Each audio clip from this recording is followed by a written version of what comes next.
Assalamualaikum warahmatullahi wabarakatuh, Sobat Rini Channel Education. Semoga semakin hari semakin bersemangat untuk beredukasi.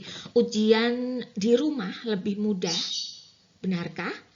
Cek fakta berikut ini, jangan sampai Anda menyesal. PPG dalam jabatan 2020 ini adalah kesempatan emas Bapak dan Ibu. Apa saja alat penunjang? Apa saja tata tertib dan larangan yang kemungkinan diberlakukan pada seleksi akademik daring domisili PPG dalam jabatan 2022. Saksikan videonya sampai selesai, jangan di skip untuk informasi lengkapnya. Pemerintah telah secara resmi mengumumkan jadwal seleksi akademik PPG dalam jabatan 2022 secara daring domisili. Banyak yang memprediksi bahwa ujian ini akan mudah karena dilaksanakan di rumah. Tetapi ada beberapa catatan Bapak dan Ibu, catatan penting yang harus diperhatikan ketika mengikuti seleksi akademik daring domisili 2022. Jangan Bapak Ibu katakan bahwa ini lebih mudah. Nah, ada sejumlah alat penunjang yang harus Bapak dan Ibu siapkan ya, berupa laptop dengan ketentuan atau rincian memiliki layar minimal 12 inch, kemudian menggunakan sistem operasi Windows 8 atau 10, 64 bit, memiliki minimal 2 GB RAM, memiliki minimal 10 GB storage, dilengkapi audio yang berfungsi dengan baik, memiliki baterai dalam keadaan berfungsi dengan baik atau bisa disiapkan charger apabila baterai tidak dalam keadaan baik, kemudian headset atau speaker untuk listening, karena nanti panduan-panduannya akan Bapak dan Ibu terima melalui headset. Apabila tidak memiliki perangkat laptop, Bapak dan Ibu dapat menggunakan aplikasi berupa gawai atau smartphone yang sudah terpasang aplikasi Zoom atau Google Meet ya. Jangan lupa bahwa nama pada aplikasi Zoom atau Google Meet itu harus sesuai dengan nama lengkap peserta. Bapak dan Ibu ya, ini sekali lagi ini hanya prediksi ya, sehingga aplikasi yang digunakan tentu menyesuaikan yang diberikan oleh panitia. Kemudian perhatikan bahwa koneksi internet setidaknya bisa stabil. Standarnya ialah kecepatan minimal 4 Mbps dan kuota internet sebesar 10 GB.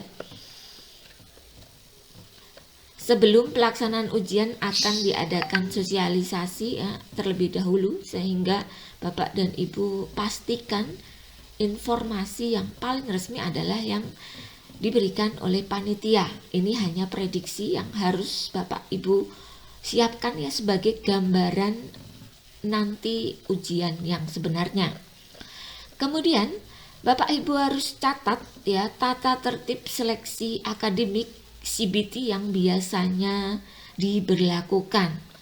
Misalnya, sebelum mengikuti tes ujian, peserta harus sudah memasang program aplikasi yang ditetapkan oleh panitia. Peserta yang belum memasang program atau aplikasi tes akan dikeluarkan dari partisipasi pada hari atau sesi itu dan dinyatakan diskualifikasi. Nah, penting sekali Bapak dan Ibu ikuti pengarahannya dengan cermat. Peserta harus mengikuti tes sesuai dengan jadwal. Tidak ada toleransi keterlambatan dengan alasan apapun. Peserta mengerjakan tes di dalam ruangan yang tenang, nyaman, dan dengan pencahayaan yang cukup. Peserta menyediakan meja dan kursi untuk tes dengan latar belakang tembok dengan jarak tidak lebih dari 2 meter. Meja harus dibersihkan dari barang-barang selain laptop, headset, dan botol atau gelas air mineral. Jadi untuk minum masih bisa diperbolehkan. Pastikan selama tes tidak ke toilet. Silahkan ke toilet sebelum atau sesudah tes. Pada saat ujian, nah ini aturan pada saat ujian. Peserta harus mengikuti dan mentaati pengawas dalam proses verifikasi dan selama pelaksanaan tes. Proses verifikasi dan kepengawasan dilakukan dengan menggunakan aplikasi ya sesuai yang ditentukan. Apabila pada saat pelaksanaan tes, tampilan peserta di aplikasi tidak sesuai dengan petunjuk dan atau aplikasi peserta mengalami masalah sehingga video tidak tampil dalam aplikasi pengawas, tes peserta tersebut akan dihentikan untuk sementara waktu dan akan diizinkan untuk melanjutkan tes setelah kendala bisa teratasi dalam waktu maksimal 5 menit. Selebihnya peserta akan didiskualifikasi. Nah, ini pentingnya Bapak dan Ibu mempersiapkan segala sesuatunya. Jangan sampai kita gagal tes hanya karena kurangnya persiapan yang matang dalam hal peralatan atau kelengkapan. Kemudian selama tes berlangsung, pengawas mematikan mikrofon peserta pada aplikasi kecuali jika dibutuhkan. Peserta dilarang meninggalkan tempat duduk yang terpantau oleh kamera laptop dan gawai. Jadi artinya selama tes peserta harus duduk di tempat yang terpantau oleh kamera pengawas. Peserta dilarang makan atau merokok pada saat mengerjakan tes. Peserta diperbolehkan minum pada saat mengerjakan tes ya, tetapi harus dipersiapkan terlebih dahulu. Jika calon peserta tidak dapat memenuhi seluruh kriteria di atas, maka calon peserta sebaiknya tidak usah mengikuti tes akademik. Nah, hal-hal yang dilarang ya selama seleksi akademik daring domisili. Yang pertama, mengikuti ujian secara online bukan berarti pembebasan ya dari pihak panitia dan calon peserta seleksi akademik untuk berbuat serampangan, apalagi curang ya. Ada hal-hal yang dilarang selama seleksi akademik daring domisili 2022. Yang pertama, peserta dilarang mendokumentasikan dan menyebarluaskan soal CBT dalam bentuk apapun. Peserta dilarang menyimpan dan atau menyebarluaskan seluruh atau sebagian panduan dan dokumen pendukung CBT di domisili setelah selesai melaksanakan tes.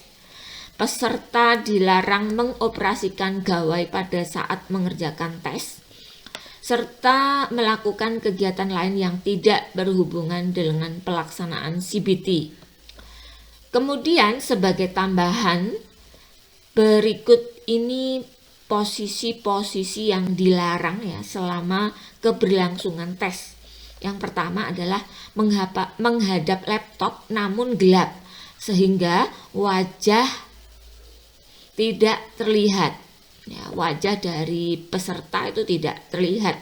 Kemudian menghadap laptop, wajah tidak tampak dan sembari merokok, ini tidak boleh. Kemudian terlihat orang lain selain peserta dari kamera pengawas panitia. Jadi selama tes pastikan tempat Anda tes itu steril dari lalu lalang orang lain. Kemudian laptop tidak terlihat dan peserta malah sibuk mencatat, ini tidak diperbolehkan. Posisi perangkat elektronik terlalu jauh sehingga keberadaan peserta tes tidak terlihat, ini juga tidak diperbolehkan. Posisi duduk namun kurang sopan ya, memakai baju yang kurang rapi dan laptop tidak tampak. Kemudian meski ini ujian dari rumah, jangan lupa untuk tetap menjunjung tinggi nilai kejujuran ya, apalagi kita adalah pendidik. Nah, selamat menempuh ujian Bapak dan Ibu, semoga semuanya sukses dan lulus dalam PPG Jabatan tahun 2022. Stay safe dan di rumah saja.